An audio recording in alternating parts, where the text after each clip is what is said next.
Handy Hudsonite here. I'm going to show you how you can easily add these links to the lower right portion of your banner on your YouTube channel. And there's a strategy behind the way I have mine, and I'm going to go into that right after this.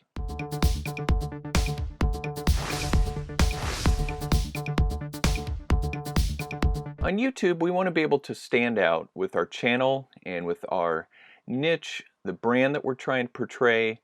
And as you can see here, I have my channel banner, but I also have these links over in the lower right hand part of my banner.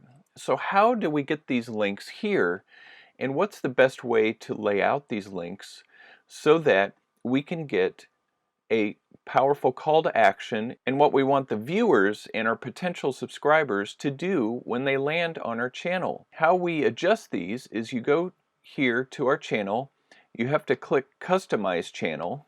You will notice that my dark mode for YouTube goes away once we go into the editor. That's why it turns into a white background. They haven't fully updated this.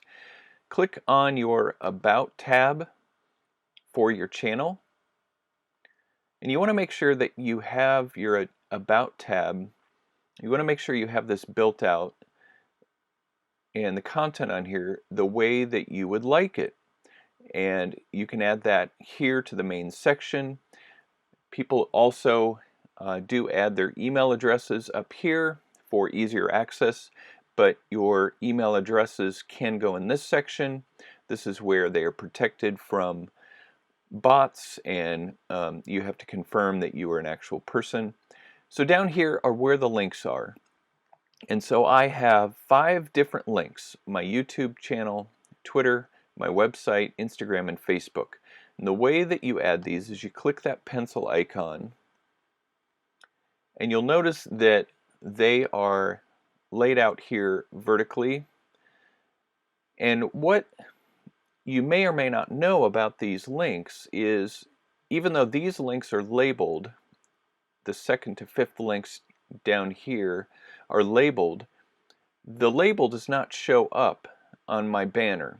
It's only the icon. It's only the label for the first link you put in.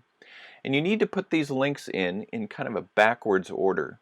So since I wanted my website link here at the bottom, or on the furthest right on my banner, I needed to put that link in first, and then Facebook, Twitter, so forth. But what I wanted my strongest call to action to do in my links was for people to have another place to subscribe to my channel. When they see that, they will also see my red subscribe button here, but this is just another place where they can see a subscribe call to action. And then I put these over in kind of the importance that I wanted them to be, and I can reorder these at a later time. But that is the way that you put in links so that they will show up on your banner. And you want to make sure that your banner in this area is clear enough so that these links will stand out. If you have text over in this area, it's going to jumble that up, and you're not going to be able to really read the label and the links. And you can add more links here if you want, but that was enough for me. And so when people come to my channel, my channel page, I should say, they'll see my banner, and then they'll see these links over here, which they may be encouraged to click on. So I hope that's been helpful for you in helping you to grow your channel on YouTube. Be sure to subscribe to my channel by clicking that link or my red subscribe button. And don't forget the notification bell so that you can get content as I put it up. And I will look forward to seeing you in the next video.